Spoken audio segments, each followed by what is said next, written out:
Sveiki sugrįžę po pietų į paskutinę rimtąją akademinę dalį.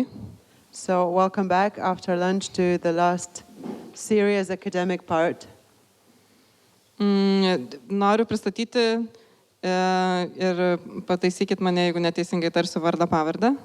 I want to introduce to you and please correct me if I mispronounce your name. Marcin Kędzierski. Marcin Kędzierski, aha. Temą matote užrašytą jau skaidrėse, bus su žemėlapiais, girdėjau pranešimas, ką reiškia Europa. So you see the topic already in the slides. We heard that the presentation contains some maps. Ir trumpai apie pranešėją. And so a brief introduction of the presenter. Oficiali biografija iš puslapio. Official biography from his website. Paskaitysiu angliškai. Co-founder and expert of Jogilė Club Analysis Center. Tai Krokuvoje yra Jogailaičių klubas, kuris toliau vystė savo veiklą ir kūrė analizės centrą. Jisai yra ekonomikos mokslų daktaras, dirba tarptautinių santykių departamente ekonomikos universitete Krokuvoje, yra Lenkijos ekonomikos tinklo narys, yra buvęs Jogailaičių klubo prezidentas ir taip pat liepia paminėti, kad yra 6 vaikų tėvas, kurie visi čia yra atvykę.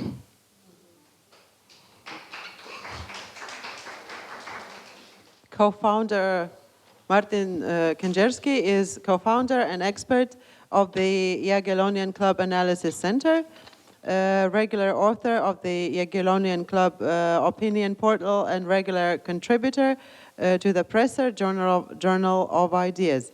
Doctor of Economics, assistant professor at the Department of International Relations at the University of Economics in Krakow, member of the Polish Economic Network, former president of the Jogilė Club and former director of the Jogilė Club Analysis Center. In private, a husband and father of 6 children, a village councillor and a rural activist. Microphone is yours now. Thank you very much. I'm really honored to be here, and it's a great opportunity to share some ideas with you. Probably some of you already heard my children in the morning and in the evening, so let me apologize for them. I got a huge challenge from the organizers because we are after lunch on Saturday afternoon, and as it was mentioned, I live in a village and I believe in a balance between nature and living in some sort of balance. And I suppose that you deserve a siesta, not a lecture.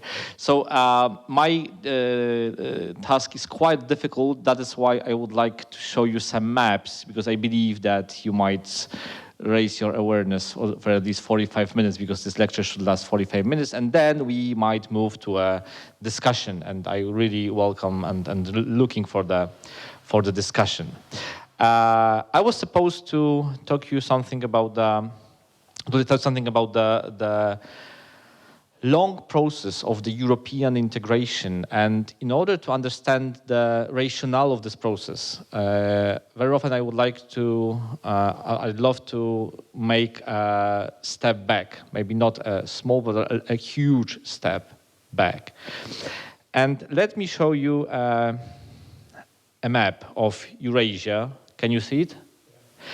And if you remind yourself about the first civilizations, they were established in Mesopotamia, ancient Egypt, in Assyria, in the Small Asia, then in China, India.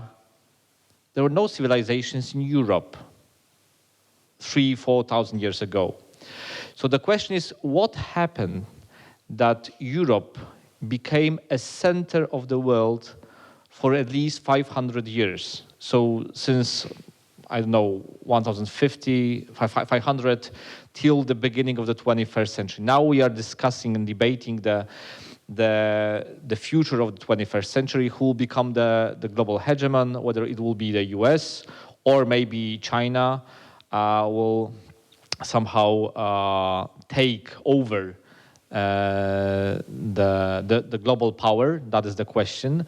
And of course, that is also a question for Europe, whether Europe will become or will remain a global player, or Europe will become a margin of the world, like the periphery. So that is the question that is at stake. But in order to answer it, as I said, it's very important to go back and to try to understand and to ask ourselves, what are the reasons why Europe became a global superpower as a continent for so many years. And sometimes we need to change our perspective. So usually we present the map in such direction, so west-east. Now try to change the direction and make it north-south. And from this perspective, you can see that Europe, and especially the Mediterranean Sea, is a very small peninsula and the very end of the whole continent. So if you have seen the Game of Thrones, it will be like a Winterfell in that sense. Scandinavia is somewhere on the right side, but if you look at it is marked by the red circles. I mean, the Greece, Italy, and the whole Mediterranean cultures, and then the kingdom of Charlemagne. It's still a small portion of the whole continent. And actually, what made people from the whole Eurasia 1,500 years ago, something like that, decided to move to this Winterfell, this small part of the whole Eurasia continent? And for that, there are different answers. And as the Romans said, quod capita tot sententia, so how many heads, so many thoughts or ideas. So there are many answers on that question, why people many years ago, many centuries ago, decided to come to Europe. And I would like to divide these answers in two groups. The first one will be geographical answers, and I will start with them. The second part of the explanation will be rooted in some intellectual roots or some ideological sources. So let me start with geography, because I believe it is still important, even in 21st century. The first map is a map of climate, and there are different types of climate, but actually the most friendly for people is the moderate climate, and you can see that it is marked with the color green or yellow. And it is actually, there are three places in the world. It is Europe, Eastern China, and the western part of North America, especially the western states of the United States. And then you have one more, it is close, like it's in Argentina. So, and the last one is on the eastern shore of Australia and New Zealand. So you can see that there are not many places in the world that has a very friendly climate. And of course, you might see that usually the friendly climate is between 25 and 45 latitude. Europe is to the north.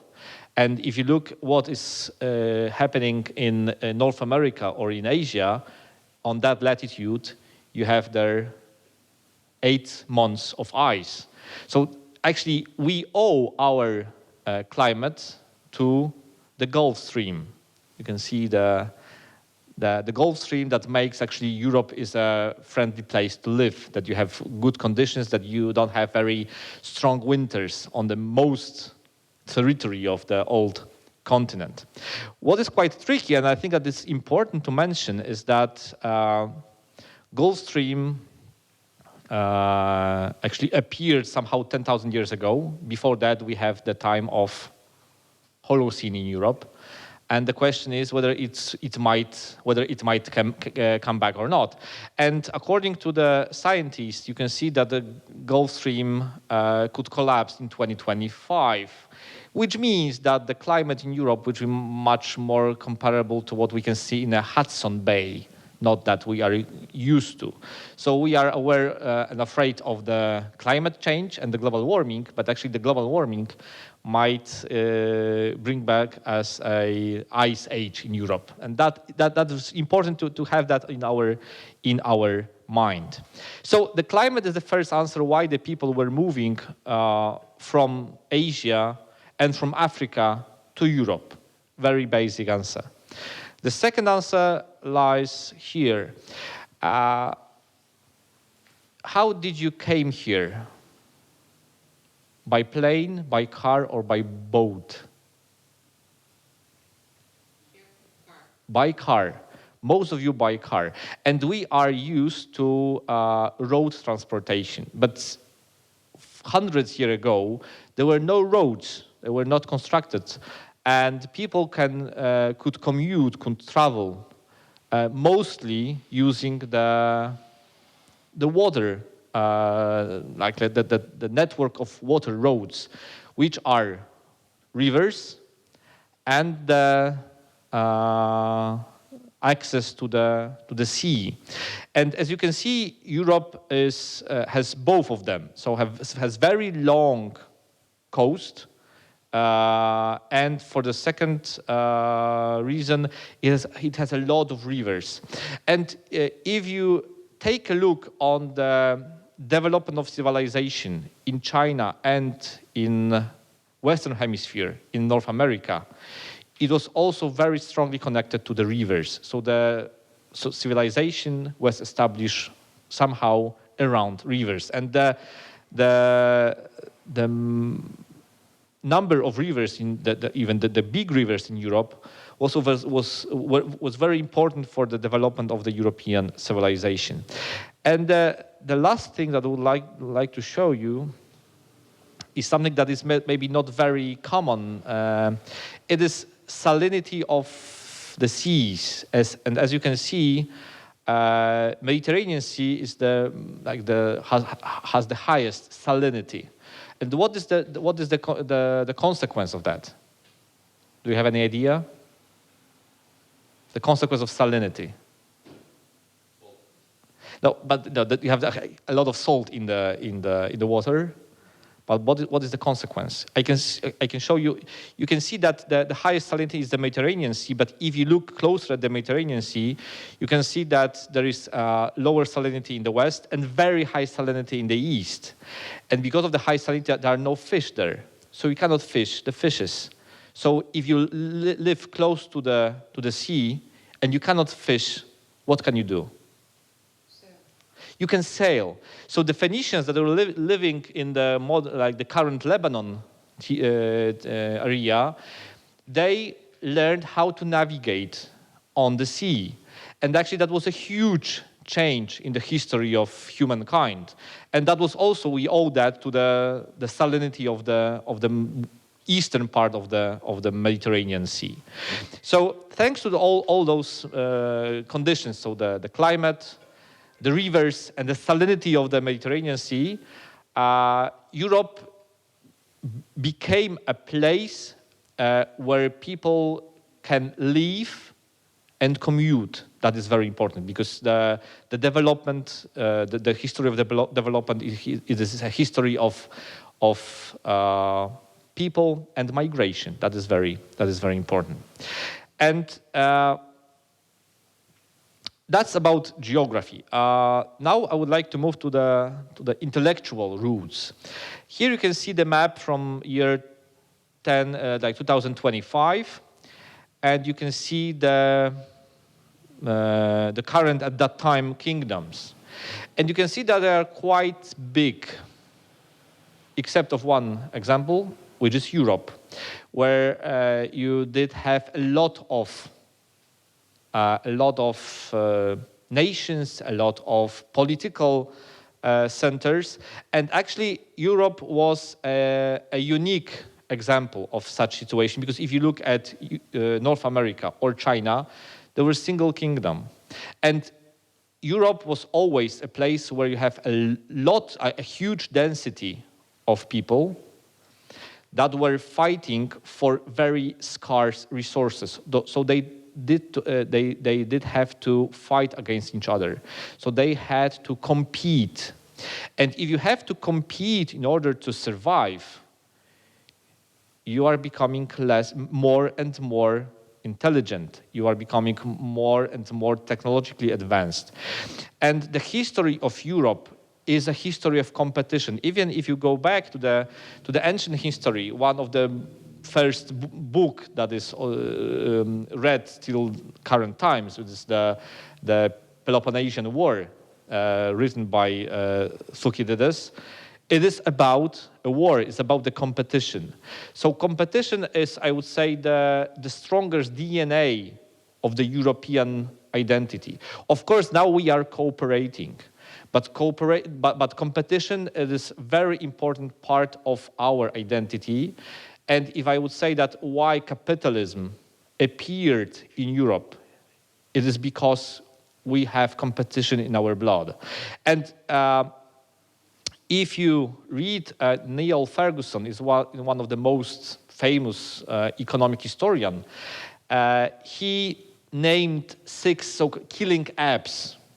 So why Europe became a superpower in the modern times, and why now China is becoming a superpower. And the first killing app among those 6 was competition. Besides competition, it was science, it was medicine, it was private property, it was work ethics, and the 6th one I just forgot. Let me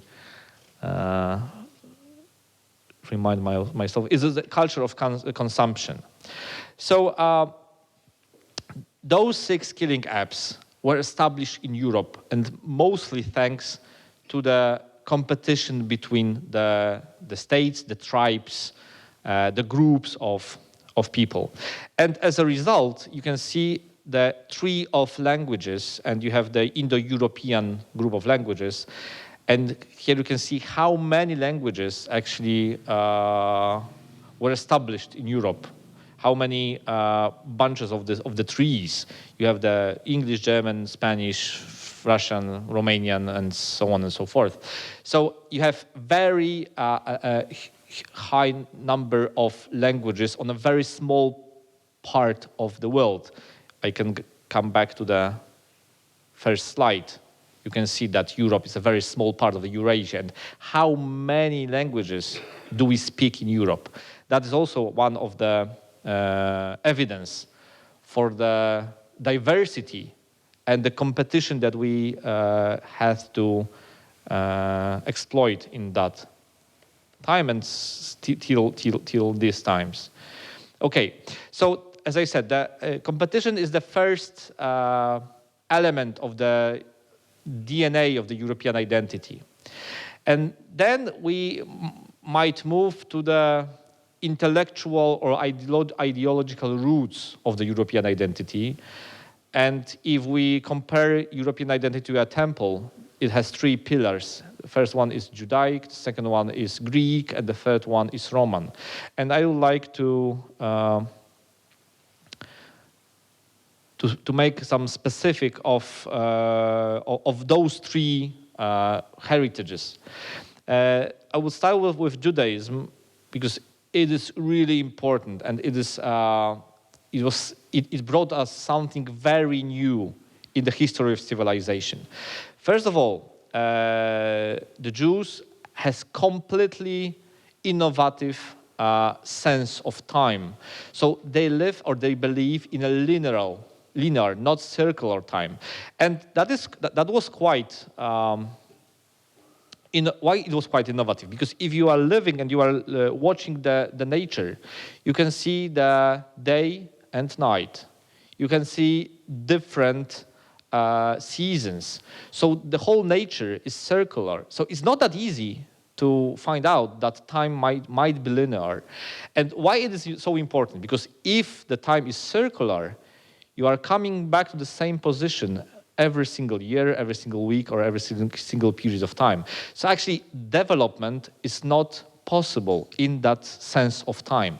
But if you believe in linearity, you know that you can grow, that you can develop. And that is really important. So that is the second reason why capitalism actually was established in Europe or in the European tradition. So the sense of time. But it is a huge advantage, but at the same time, it might be a huge disadvantage. Because now, maybe you have heard about the report of the Club of Rome from 1972, the limits of growth. The report has already 52 years.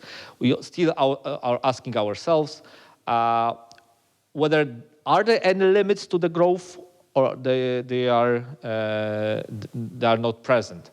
And of course, what is the major limit to our growth?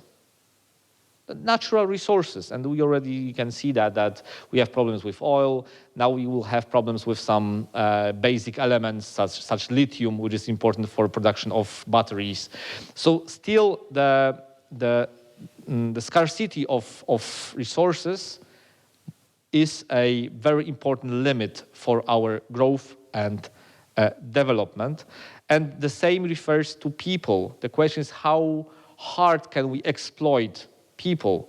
How long do you work weekly? 40 hours, 50 hours, 60 hours? 40, officially 40. Unofficially also 40, so you are a very lucky woman. I would say that John Maynard Keynes, a very famous economist, wrote in 1931 a book, Lessons for My Grandchild. And he was asked, how will the world look like in 100 years, so in 2031? And he forecasted that people, the humankind will work 3 hours a day. Sorry, 3 hours, 3 hours a day in 2031. Of course, we know that definitely it's not true. We are working at least 8 hours a day. So we are working harder and harder. The question is whether there is a limit of how long can we work. The second thing that was brought by the Judaic culture was the myth of Garden of Paradise.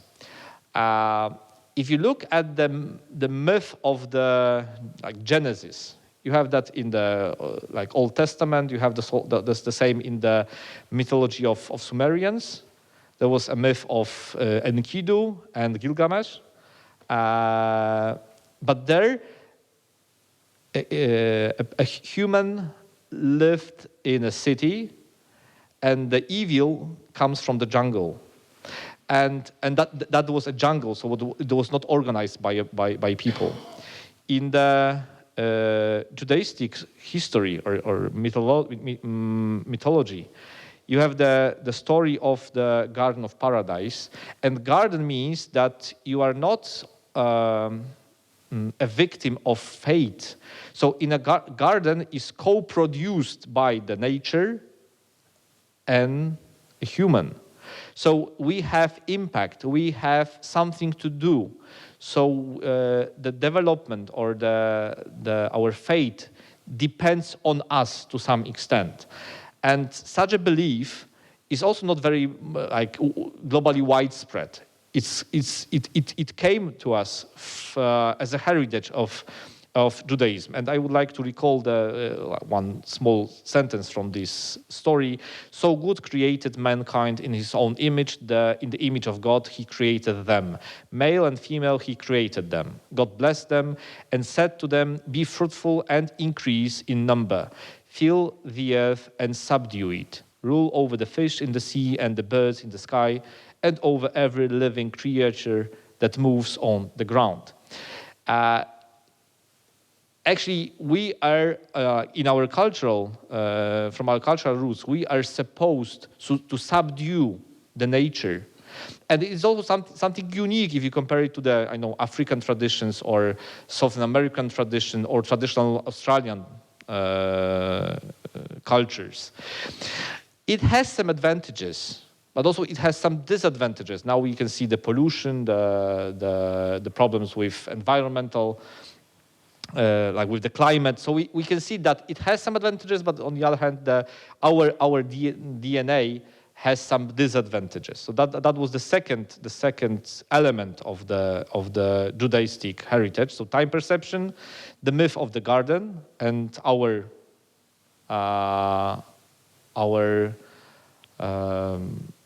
influence on the process of development.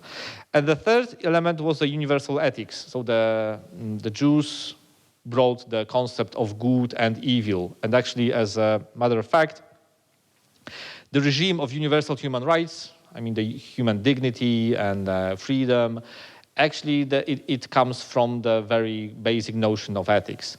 And it is rooted in our European traditions, such as the women's emancipation itself.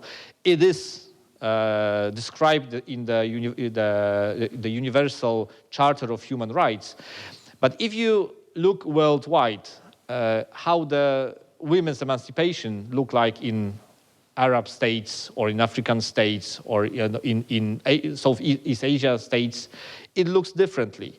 So definitely there are some differences in understanding what are the basic rights, the basic human rights. And that is something that we owe to Judaism, and actually that is very important for our identity.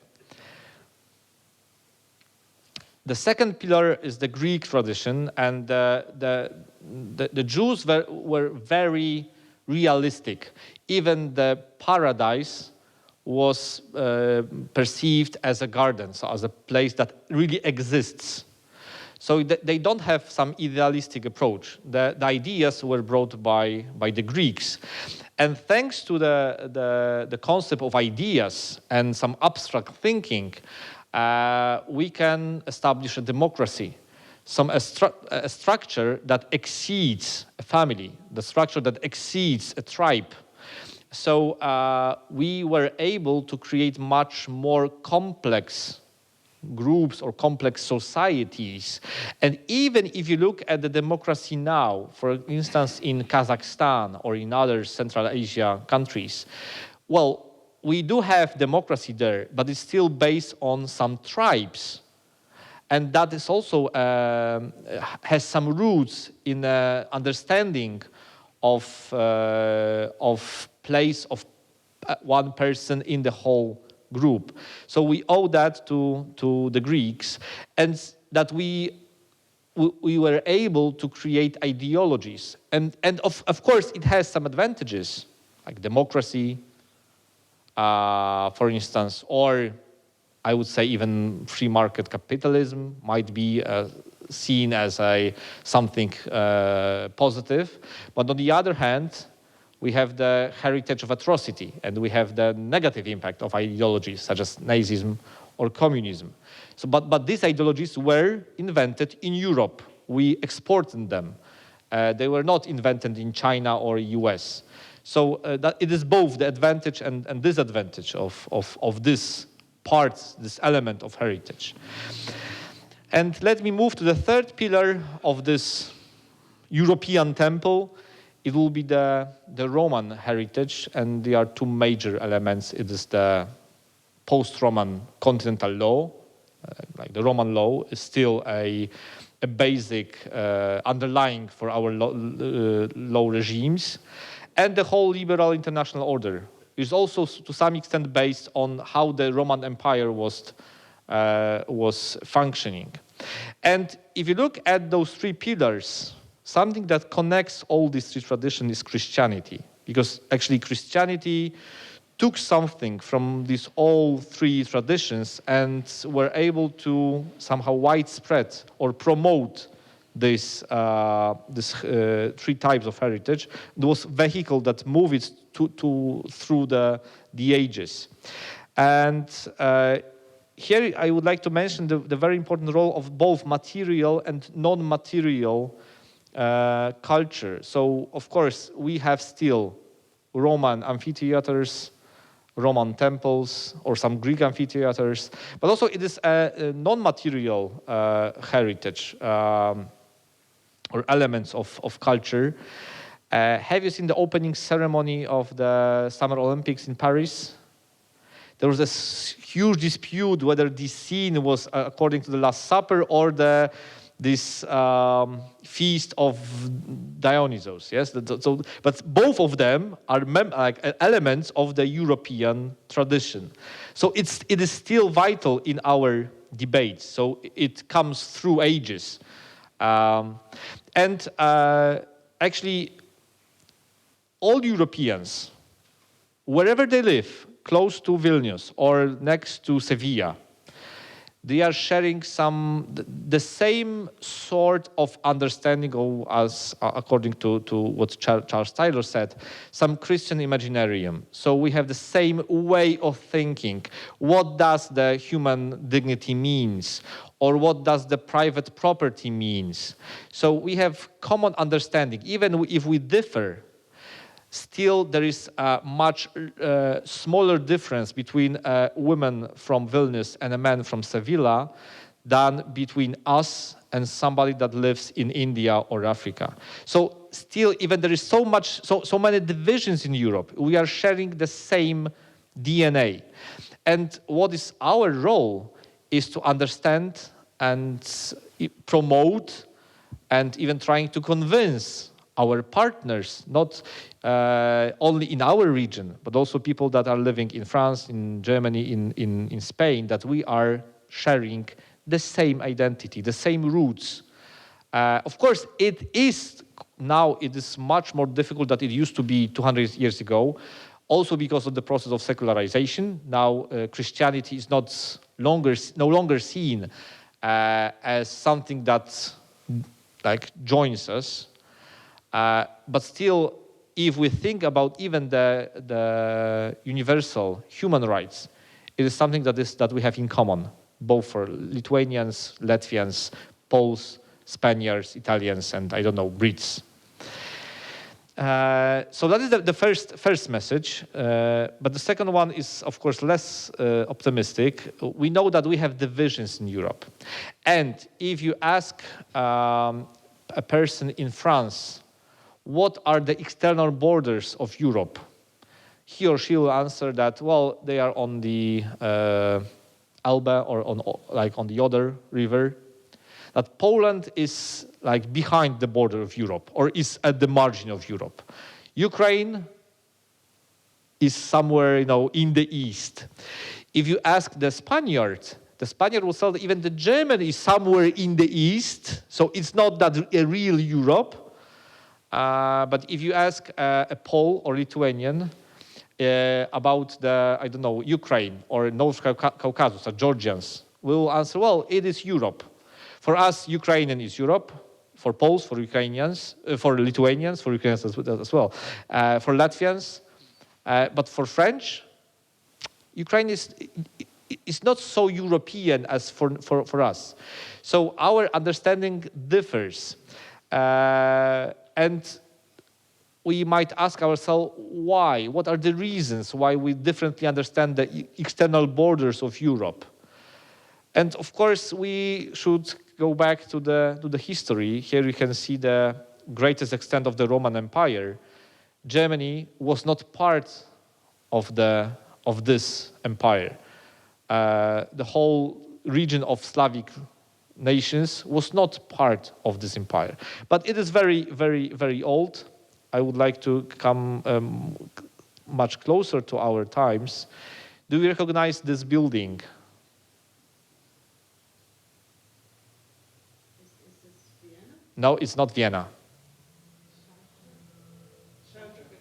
No, it's not Chartres. No, it's not Reims. It's not Cologne. It's the capital of Charlemagne, so the Charles the Great. It's Aachen. It's quite close to me because I was studying in Aachen. I'm quite familiar with this building.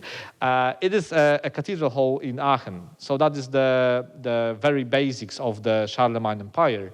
And if you look at the map, actually the Europeans from the West, they considered as European only those territories that were part of the Charlemagne Empire.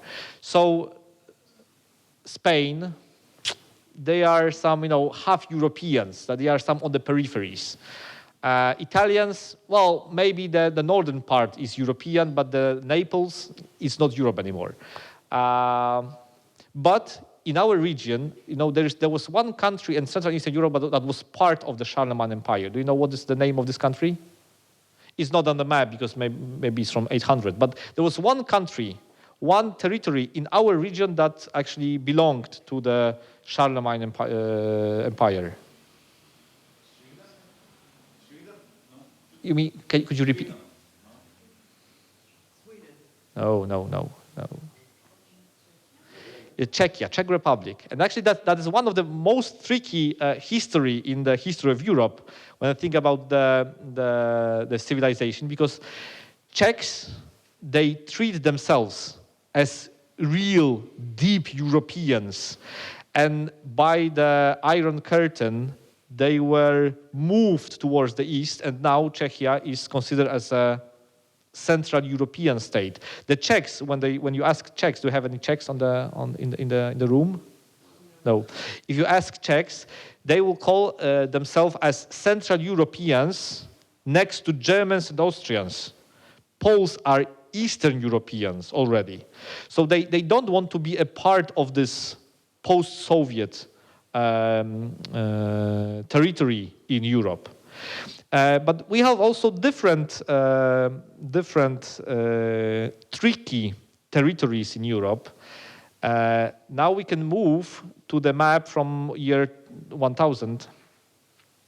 And here you can see the huge Holy Roman Empire under the head of Otto I, the second, and then Otto III. You have the Kingdom of Poland, the Kingdom of Hungary. In the Balkan Peninsula, you have the Kingdom of Serbia. In the 12th century, the Tsar of Serbia was writing letters and poetry. In the same time, the German Emperor Frederick Barbarossa was underwriting by 3x. So the level of civilization, or the civilization, was much more developed in Serbia than in Germany. Now, can we call Balkan Peninsula and Serbia as a heart of Europe? Well, if you ask Serbs, do we have Serbs on the? Yes. Yeah. Do you feel European? He's not anymore. Okay, but I think he. He's half Italian. Okay, but he feels as a European. But if you ask a person from the Netherlands or France whether Serbs are European, well, it won't be that easy to answer. I don't know whether you read a book of American journalist Robert Kaplan, and it was about the Balkan Peninsula, and he made a comparison that the Europe ends somewhere between Vienna and Zagreb, so somewhere close to Ljubljana. There is the border of Europe, and this 500 years of Turkish occupation actually changed the sense of European identity in the Balkan Peninsula. And of course, the question is whether we can, go through it, or can we transgress it somehow, this 500 years of Ottoman heritage in the Balkan Peninsula. So if you look at the map from year 1000, you can see that there are different centers of European development. So, for instance, if you make your mind, there is a Habsburg Europe. People that are living in Krakow, in Vienna, there are some similarities between them. There is so-called Hanseatic Europe. If you look at the houses here in Nida, they are close to Tallinn and close to, I know, Hamburg or Osnabrück. But you can see the same for the Mediterranean tradition. People are living in like the southern part of France, in Spain or in Italy.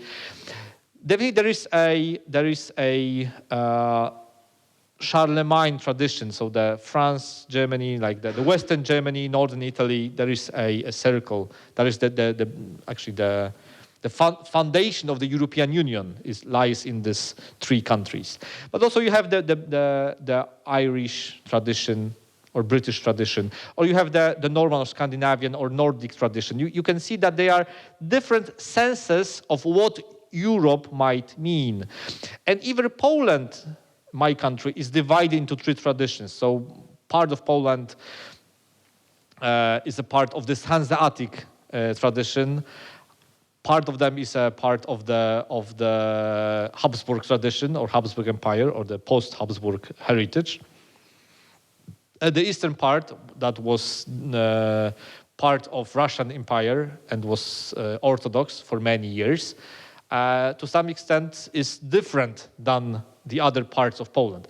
I don't know whether Lithuania might be divided the same way. That's part of the Lithuania is Hanseatic, part is, I don't know, Norman or post-Orthodox, but they are, even such small country is divided into different traditions.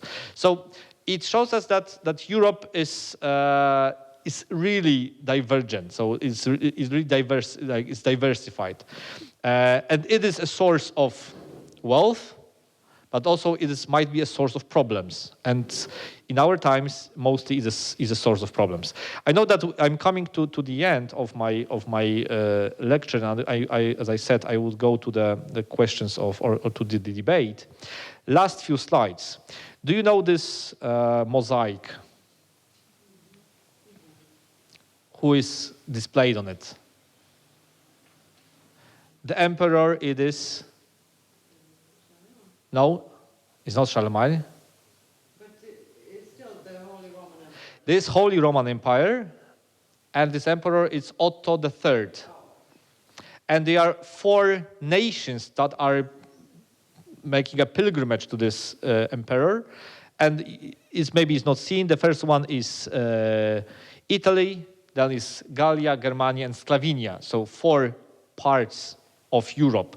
So for Otto III, Sclavinia, so the place where the Slavic countries lived in that time, were part of Europe. And why I'm bringing that memory of Otto III? Because there is no united Europe without Germany.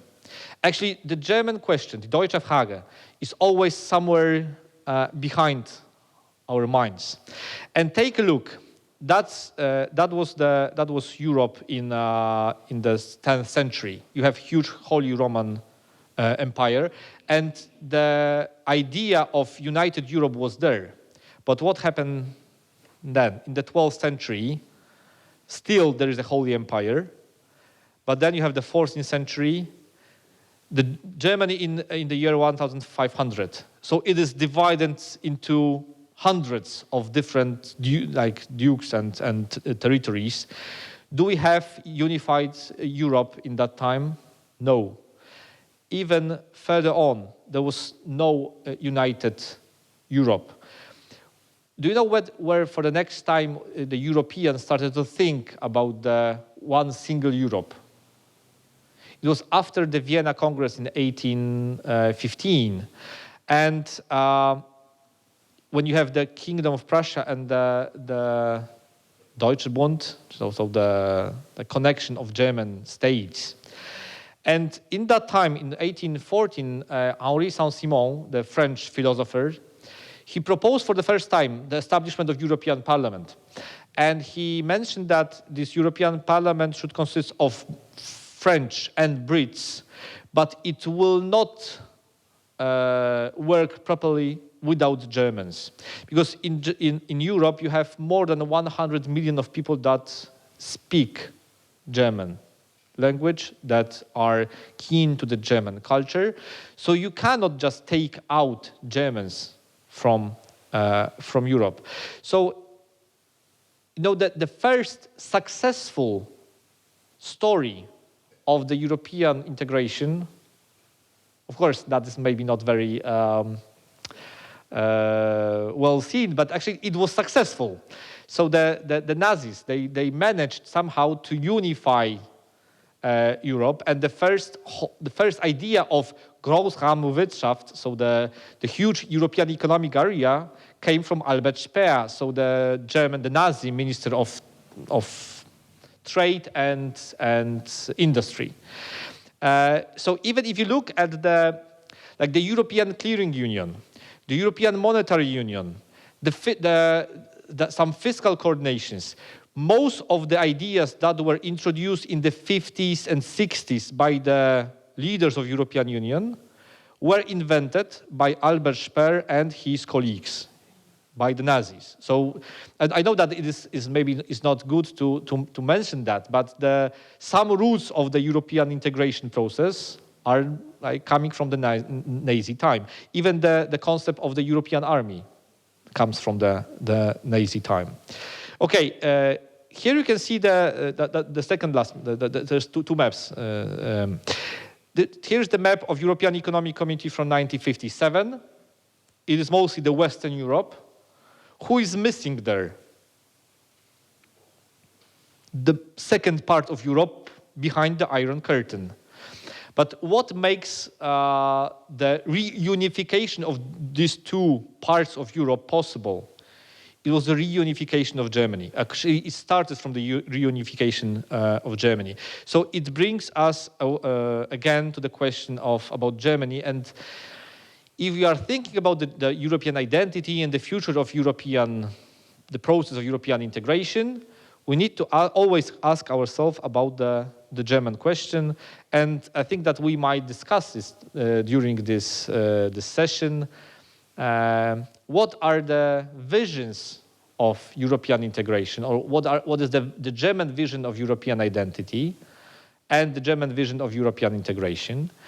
We might talk about the economic crisis and the problems that are now exported from Germany to other European countries. Now we can talk about the potential solutions for the economic problems of Spain, Italy, France, and other countries that lies in Berlin, and the concept of debt mutualization. We can talk about the rise of political populism in Germany. Recently we had the local elections in Sachsen, in Thüringen, and maybe you have heard that Alternative für Deutschland won these elections in Thüringen and was the second in Sachsen. But it's not only a problem of Germany. You have the rise of political populism in France. The same refers to Italy, to Spain, also to other countries as well. Yes. But well, it is quite tricky what you can name as a populism in the Polish politics. So that's not that easy. Yes, it is tricky. Who is because if you treat Law and Justice, the former party, as a populist party, and you add some like Confederacja, the right-wing party, also name them as populist, and you name Civic Platform as liberal populist, so you end up with 80% of populists. So maybe that's true. Maybe that's true. And finally, the last question is that I told you about the DNA. So the deep understanding of European identity that actually joins or covers like the people in Lithuania, Spain, Italy, Greece, and other members of the parts of the European continent. But the question is, how about the people that came to Europe from Asia, Africa, whether they possess the same identity? For instance, the understanding of time, did they take it from us? Or did they maintain their own understanding of identity? And the question is whether we are able to create Europe again with people that do not follow this DNA, or should we somehow insist on absorbing the European identity DNA by the people that came to Europe within the last 2, 3, 4 decades? And that is the last question for the lecture, and I would like to open the debate session. I will start with that.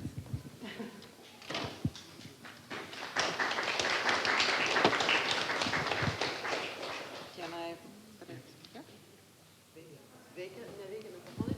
Dabar veikia?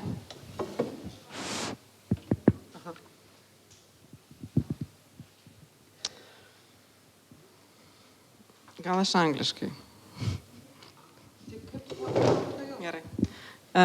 I'll start with questions in English. I have to start with jungle garden question. Aš būtinai turiu pradėti nuo klausimo apie džiunglės ir sodą. I would love to live in Europe, which is paradise, which lived peacefully and did not interact with anyone else and was good to others. Aš labai norėčiau gyventi Europos rojuje, kuriame būtų taika ir nebūtų nesutarimų su nieko kitu. Išorėje. Jo. And as you probably know, being in economics, political science, that Joseph Borrell, like 2 years ago, he had issues with his speech when he said that Europe is a garden, everywhere else is jungle, and we have to protect our garden from those from jungle. Ir būdamas ekonomikos ir politikos mokslo atstovas, tikriausiai žinote, kad Josefas jo vardas, Josefas Borrelis pasakė kalbą, kurioje palygino Europą su sodu ir sakė, kad aplinkui yra džiunglės ir už tai prisidarė problemų, turėjo nemalonumų.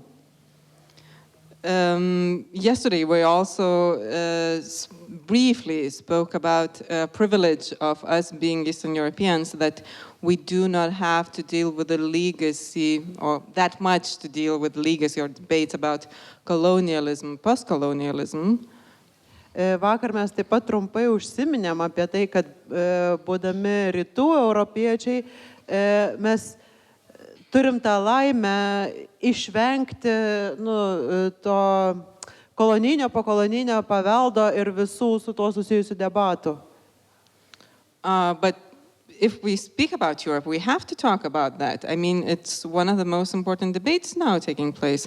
So Bet jeigu jau kalbame apie Europą, tai negalim neužkabinti šitą klausimą. Čia yra vienas iš aštriausių klausimų apie Europą šiuo metu.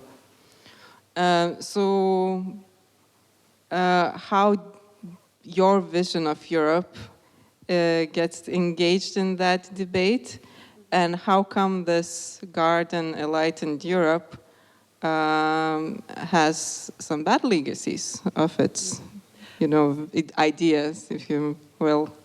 Ir kaip jūsų Europos vizija įsilieja į tą diskusiją ir kaip tas Europos sodo vizija sudera su kažkokiais blogais dalykais, su neigiamu palikimu.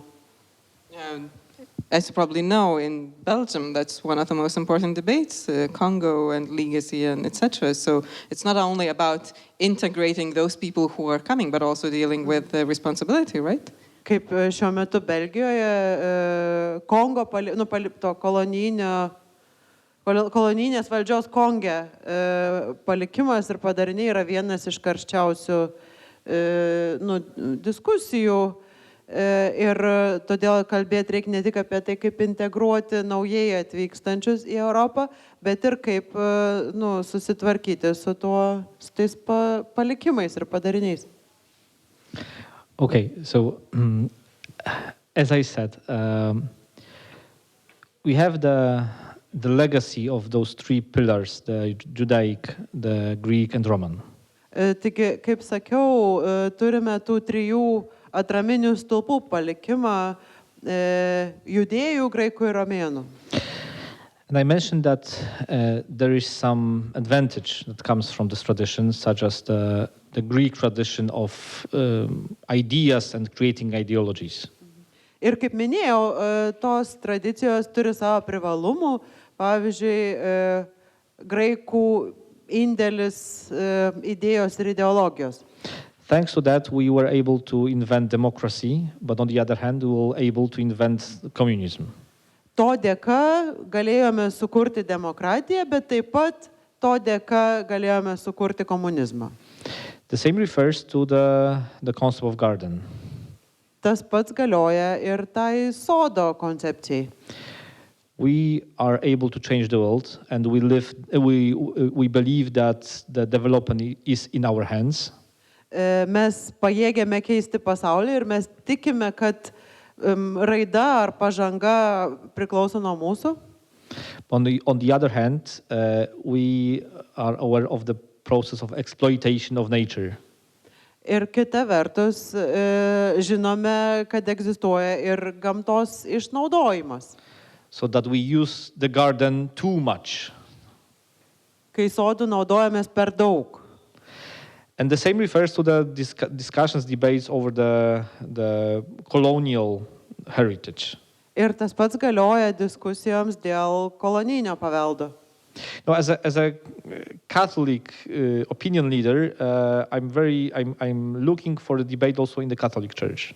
Kaip katalikų nuomonės formuotojas, aš taip pat atsižvelgiu į diskusijas katalikų bažnyčios viduje. And now there's a huge tension between the perspective of Pope Francis. Yra didžiulė įtampa tarp popiežiaus Pranciškaus perspektyvos.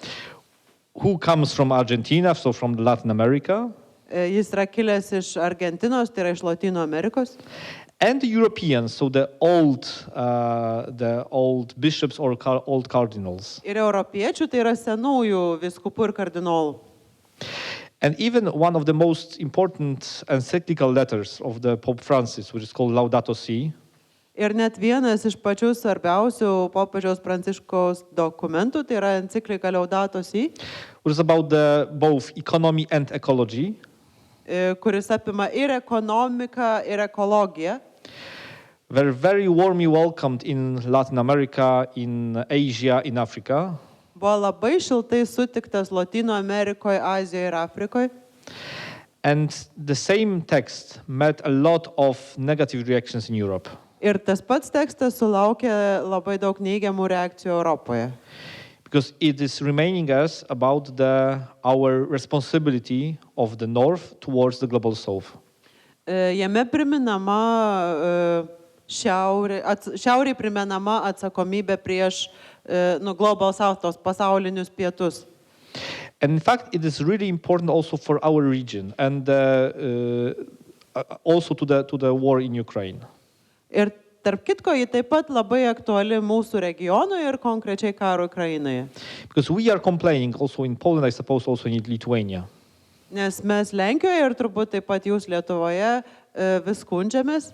So why the Indians, Nigerians or Brazilians are not supporting Ukraine so much? Kodėl indai ar brazilai ar Algerians, you said? Nigerians or Brazilians? Nigeriečiai nepalaiko Ukrainos taip stipriai kaip mes. Because they share different perspectives, so they were victims of the global trade order. Nes jų yra kitokia perspektyva. Jie buvo pasaulinės, kaip čia pasakyti, prekybos santvarkos aukos. Which was constructed and introduced by the North. O ta santvarka buvo sukurta ir primesta šiaurės. So they are asking themselves, why do we need to support US or Europe when the US or Europe didn't support us? Ir jiems dabar kyla klausimas, kodėl mes turėtumėm palaikyti Ameriką ar Europą, jeigu Amerika ir Europa nepalaikė mūsų. That is the reason why we should think in Europe not only about our own development, but also about development on the global south. Todėl ir mes Europoje turėtume mąstyti ne tik apie savo raidą, bet ir apie pasaulinių pietų raidą. And if you look at the debates at the climate international conferences, Ir jeigu paklausytumėm diskusijų tarptautinėse konferencijose apie klimatą, the North is trying to defend its own position. Šiaurė stengiasi ginti savo poziciją. And the whole debates about post-colonialism, Ir visa diskusija apie pokolonializmą to some extent, are senseless. tam tikra prasme yra beprasmė. Because they are not combined with the real sense of sharing. Nes joje nėra tikro dalymosi jausmo. And I have a deep, eager willingness Ir aš labai norėčiau, that countries such as Poland or Lithuania kad tokios šalis kaip Lenkija ar Lietuva will be an ambassador of a much more advanced support for the global south. būtų daug stipresnės paramos pasauliniams pietums ambasadorės. Because we always were peripheries that were exploited by the centers. Nes mes visada buvom periferijos išnaudojamos centrų. And we might be credible in that narrative. Ir šiame naratyve, mumis galima tikėti, mes galime skambėti įtikinamai. Unfortunately, I cannot see it. Deja, aš to nematau.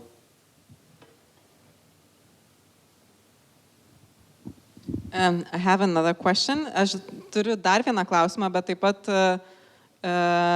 raginu visus įsitraukti į diskusiją. Dar turime šiek tiek laiko, tai po šito klausimo atversiu galimybę klausti auditorijai. I encourage everyone else to join in the discussion, so I will ask one more question, and after that we will open the floor to everyone. I would like to return to that German question. I'm really curious about current Polish position towards Germany and the processes that take place in Germany, not necessarily of populism. Norėčiau grįžti prie Vokietijos klausimo ir man labai įdomu, kaip Lenkijoje dabar suprantama Vokietijos situacija ir ne vien tik tai populizmo klausimas. In terms of the war in Ukraine, against Ukraine. Bet taip pat ir karo Ukrainoje atžvilgiu.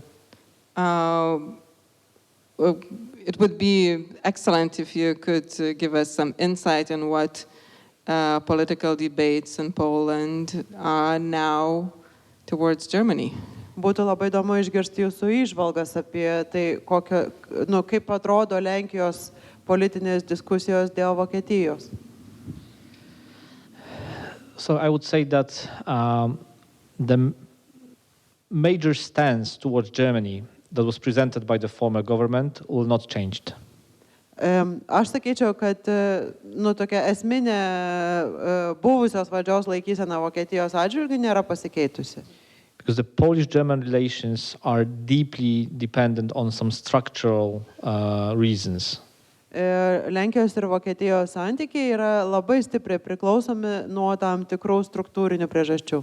By structure, I mean mostly European mutual dependence between Poland and Germany. Struktūrinių, ta prasme, kalbant apie tokią abipusę Lenkijos ir Vokietijos priklausomybę. In the first half of the 2024, Germany exports more to Poland than to China.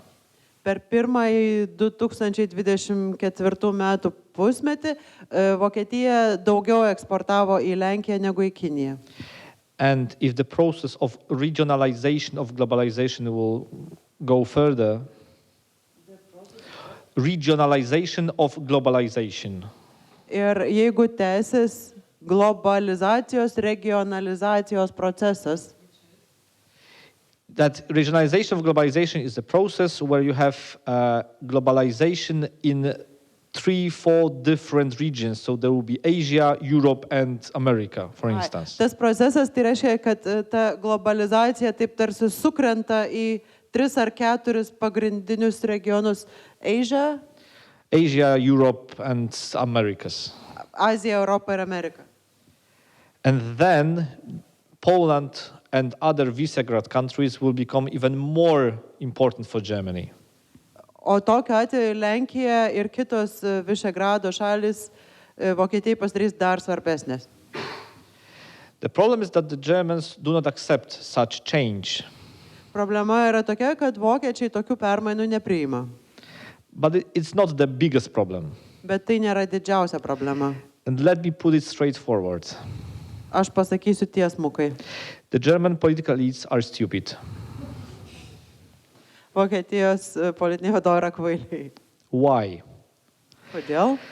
Because for the last decades, they were providing policy that was beneficial only for the biggest German companies. Todėl, kad pastarąjį dešimtmetį jų visa politika buvo naudinga tik tai stambiausiams Vokietijos bendrovėms.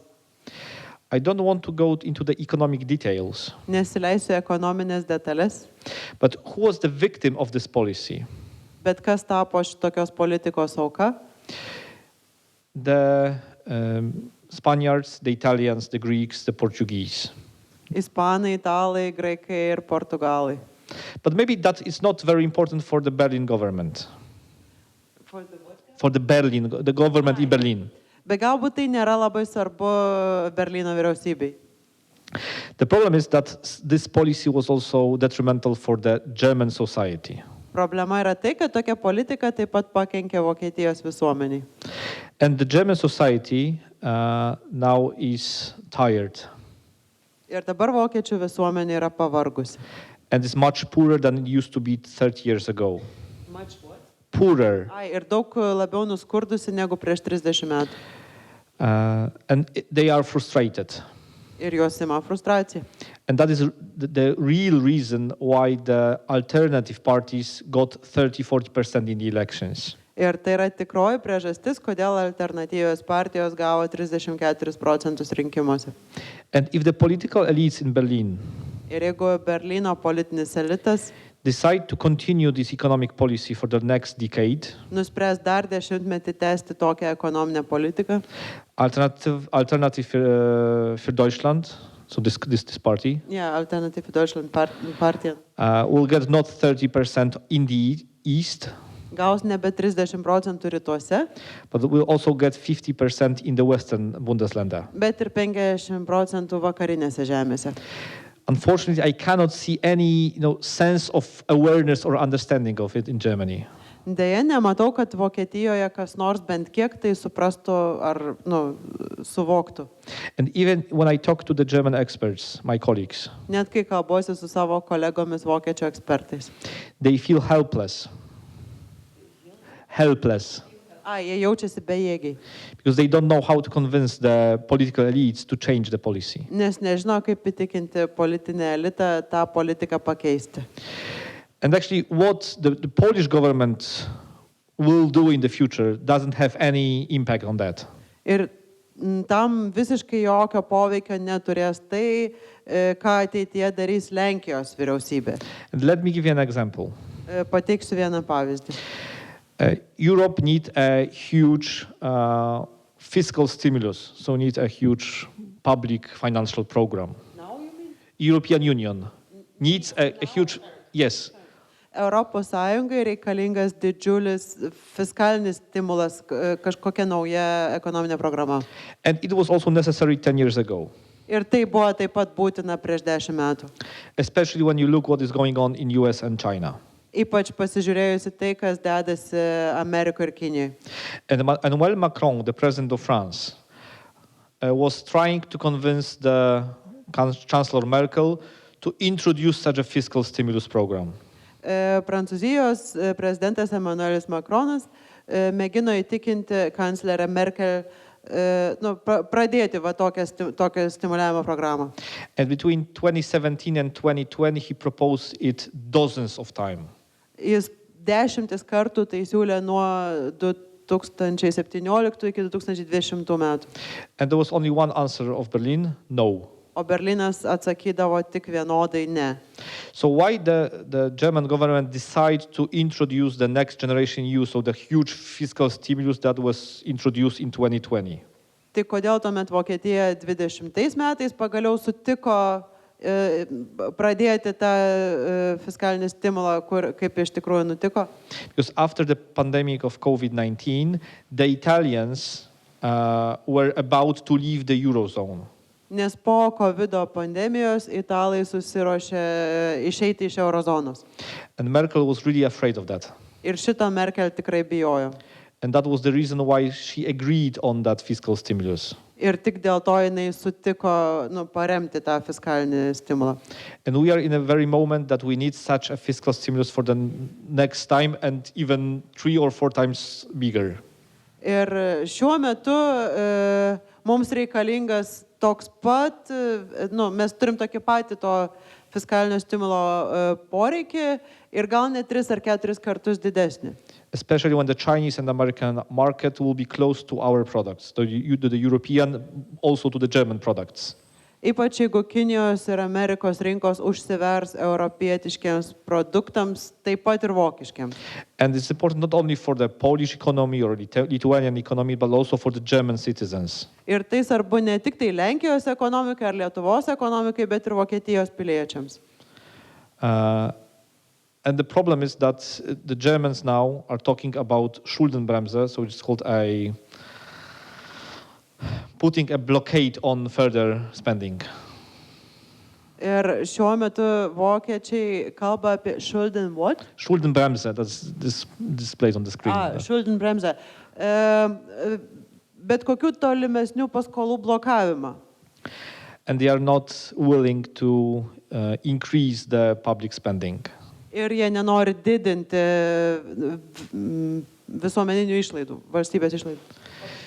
And finally, that's the last conclusion. Finally, the decisions taken by the German government Ir galiausiai Vokietijos vyriausybės priimti sprendimai will not be enforced by the Polish government nebus įgyvendinami Lenkijos vyriausybės or even the French government, arba netgi Prancūzijos vyriausybės, but the business elites in Germany. bet Vokietijos verslo elito. And that's the biggest problem. Ir tai yra didžiausia problema.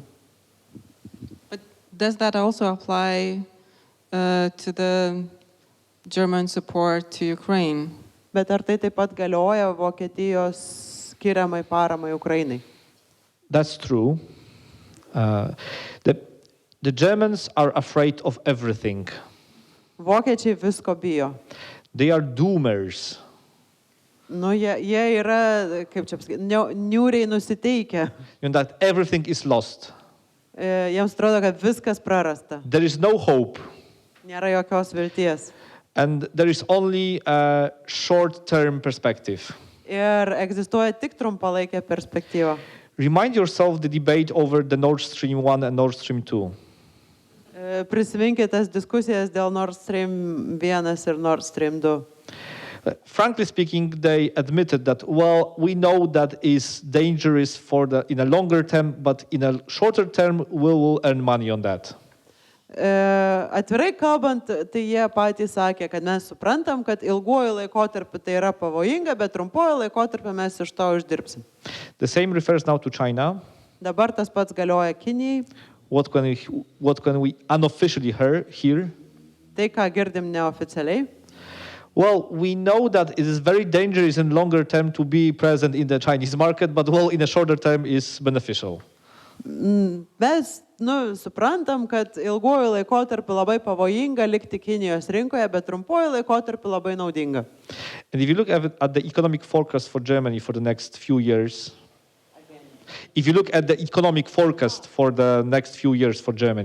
Jeigu pasižiūrėtumėte į artimiausių keletą metų ekonominės prognozės Vokietijai, they are tragic. Jos tragiškos. And actually that refers to the German approach. Ir tai yra susijęs su tokiu Vokietijos požiūriu. Based on very short-term perspective. Kai visą laiką remiamasi labai trumpalaikę perspektyvą. Because in the long run, we all will be dead. Nes mes visi mirsim. And I think that is a huge problem that is very difficult to convince Germans to anything. Ir aš manau, kad tai didžiulė problema, nes tada vokiečius yra labai sunku bet kuo įtikinti. The lack of hope.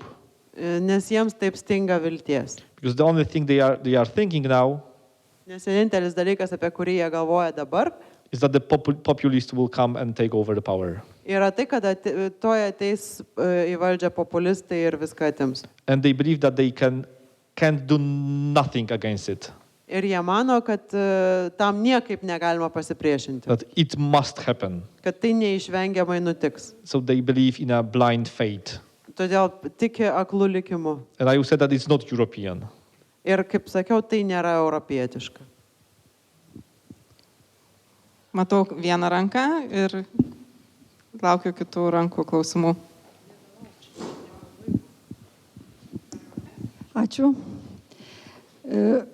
Kažkodėl man į pabaigą šitos diskusijos vis labiau stiprėja toksai nejaukumo jausmas, kai būna, žinot, kai kalbamės apie trečią žmogų, kurio čia nėra ir jis negali nieko pasakyti ar apsiginti. Somehow towards the end of this discussion, I get this uncomfortable feeling as if we were talking about a third person who's not present here and is unable to defend themselves or say something in their defense. Kadangi mes turim čia pranešėją iš Lenkijos, tai aš visą laiką galvoju, ką norėčiau apie Lenkiją sužinoti.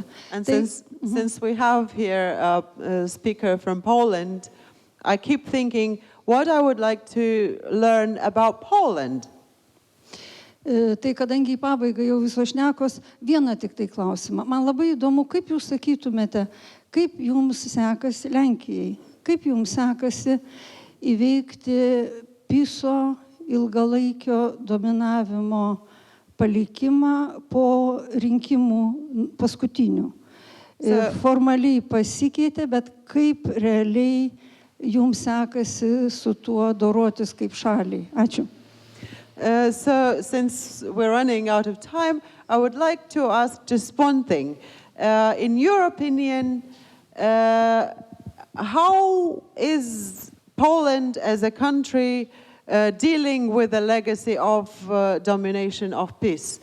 Because the government has formally changed, but how is it actually happening? Is there any progress?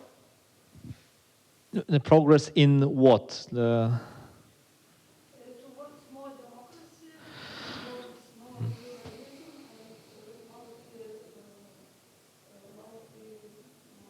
Pluralism, yeah, that's what it is. It's always a difficult question because I believe that law and justice broke a lot of democratic institutions. Klausimas labai sunkus, nes manau, kad teisė ir teisingumas, tas pats PiSas, sulaužė, sugadino daug demokratinių institucijų. But on the other hand, we had a political change in 2023. Bet kita vertus, 23 metais įvyko politinės permainos. Which means that the basic democratic institutions, the possibility of changing power, is still vital.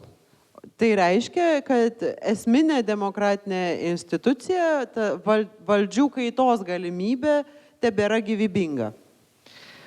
I think that the discussion on democracy and rule of law should be provided on a much deeper level than very basic, accusations. Aš manau, kad diskusijos apie demokratiją ir teisės viršenybę turėtų vykti daug gilesnėme lygmenyje negu tokie paviršutiniški kaltinimai. I would say that there is no major difference between law and justice and civic platform. There is no major difference between civic platform and law and justice. Aš sakyčiau, kad nėra didelio skirtumo tarp teisės ir teisingumo ir pilietinė platforma.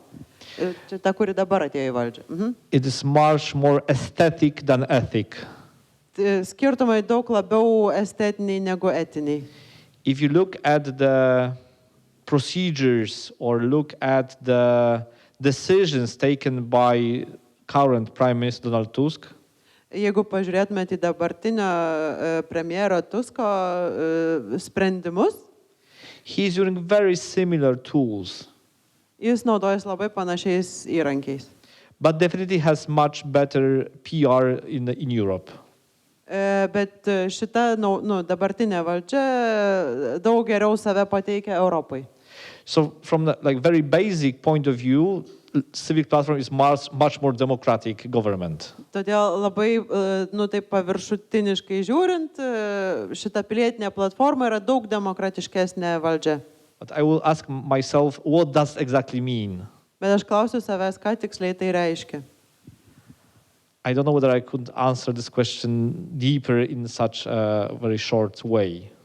Ir nežinau, ar galiu išsamei atsakyti šitą klausimą, taip glaustai ir trumpai. Because I would say that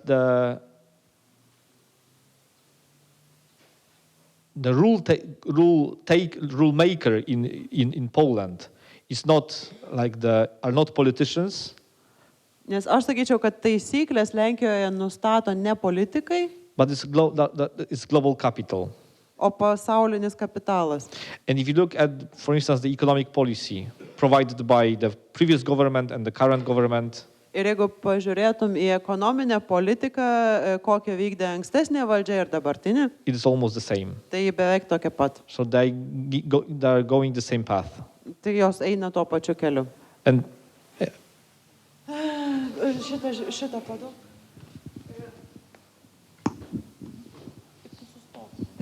Aš iš dalies remiuosi informaciją, kurią mes čia gavom iš jūsų buvusios premjerės profesorius Hanos Sukockos. Jinai čia mums pasakojo.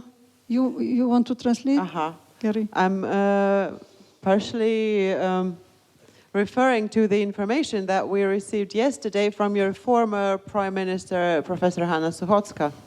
Jinai mums pasakojo būtent apie tą palikimą, kad nepavyksta atstatyti konstitucinio teismo nepriklausomybės. And she told us about this particular legacy, that one of the failures is the reinstitution of the independence of the Constitutional Court.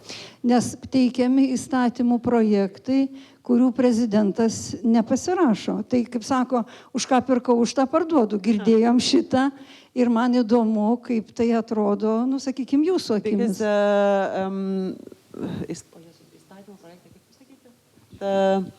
The laws are being prepared by the parliament and the president is vetoing them, basically.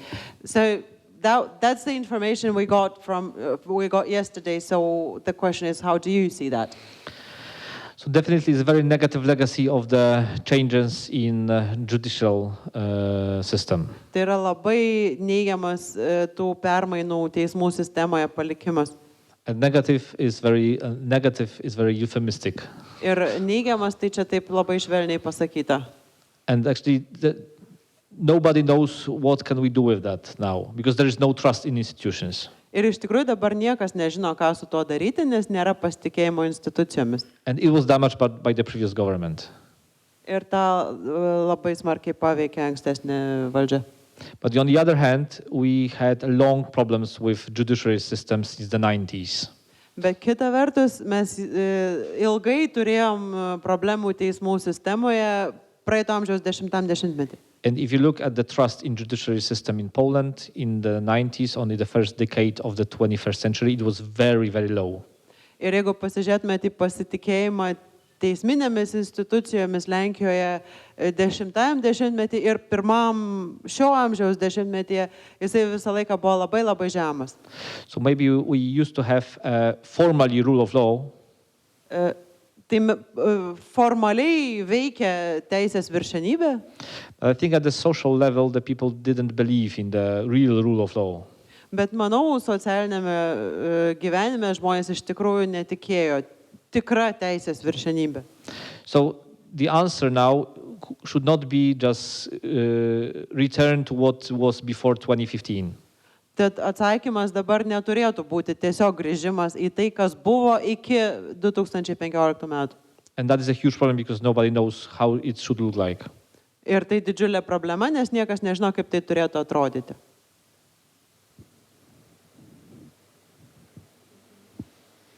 Baigiame, ne? I think it's time to wrap up the interesting discussion. Laikas užbaigti šitą įdomią diskusiją. Ačiū, thank you for your presentation. Ačiū už dalyvavimą. Ačiū. I hope it was understandable.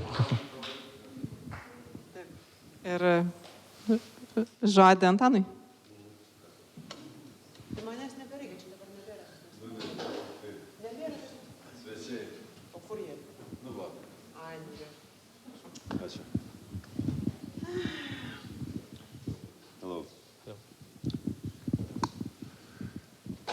Tai dabar jau, dar nesakysiu, sudėjau darbus vakarienė ir dar gal eilėraščių ateisim pasiklausyti. So I'm not yet saying goodbye because we're still having dinner and maybe you'll come to listen to some poems. Bet mes baigiam oficialiąją dalį. But we're formally finished with our forum. Ir aš labai tikiuosi, kad neišvažiuosite iš Nidos nusivylę mūsų forumu. And I really hope that you will not leave Nida disappointed. Ir labai dėkoju, kad atvažiavote. And I'm very grateful that you came here in the first place. Labai dėkoju visiems pranešėjams, ne visi jie čia yra. Thank you very much to all the speakers, most of whom are already absent. Aš jiems dėkoju asmeniškai, tai tikiuosi, kad jie neišvažiuos įsiskaudinę. I thanked each one of them in person, so I hope they won't leave hurt or offended. Thank you to you as well. Bet labiausiai dėkoju visi ir aš taip pat dėkoju, kad ten sėdė tokia ponė Lina Motuzienė. But most of all, we must be grateful to Lina Motuzienė.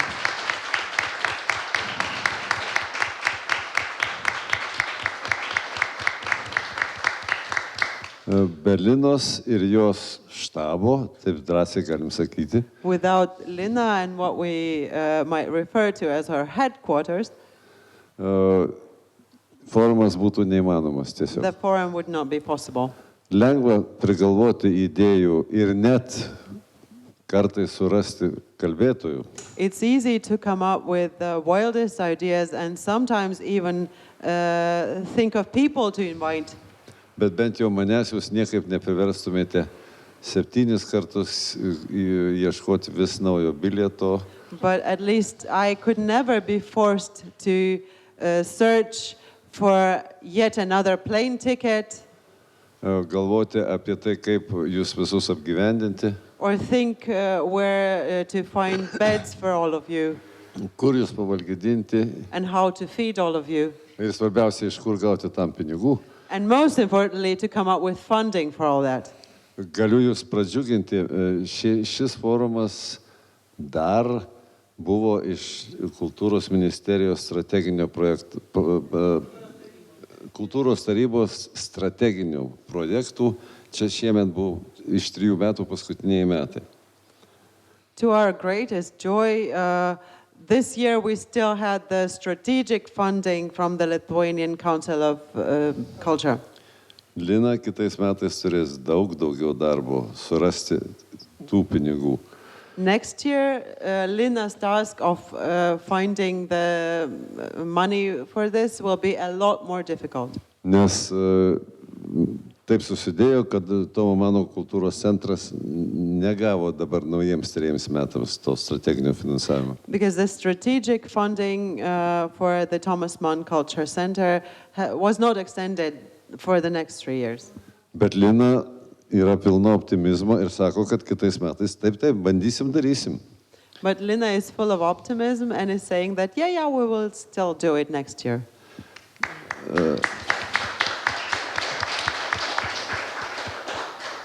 Kitais metais greičiausiai taip, Lina, darysim nebe 2 rugsėjo savaitgalį, bet 3.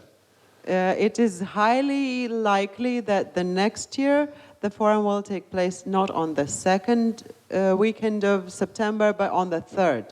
Pirmiausia, kaip tik dėl logistikos, su viešbučiais lengviau ir su visais The dalykais. main reason for that is mainly logistics. That is, it becomes easier with the hotels later in the autumn and so on. Nežinau, ar tikrai taip liks, galiu pasakyti tai, kas mano galvoje sukasi kaip 8 forumo tema.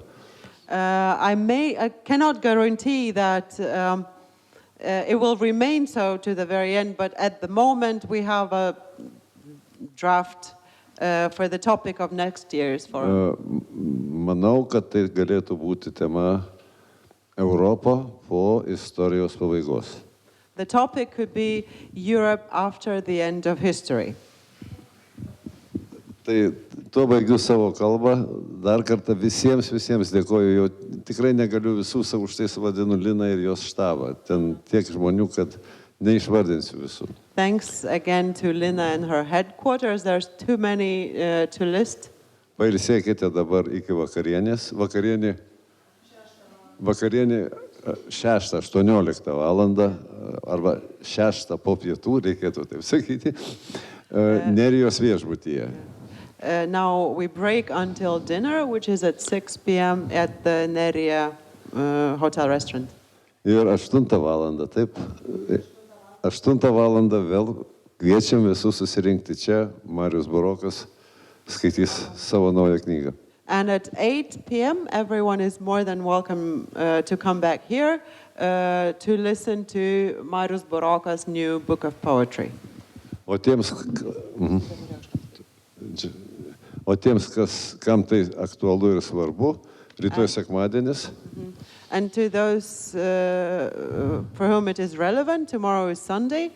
Be 15:09 katalikų bažnyčioje atskiros mūsų šventos mišios. Yes. 8:45 in the morning in the Nida Catholic Church, we have a mass specially for the forum. Ir vienas mūsų lektorių jau kalbėjom. And as already mentioned, one of our speakers, kunigas Filipas, aukos mišės. Father Philip, will celebrate the mass. Taip pat ruoškit balsus, gal padėsit giedoti. Prepare your voices, you're expected to join in the singing. Ačiū labai. Thank you so much.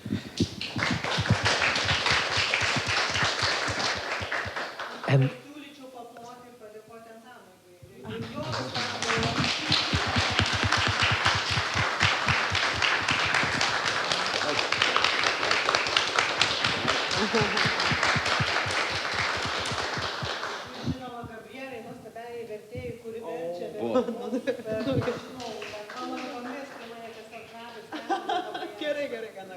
Many thanks to Gabriele.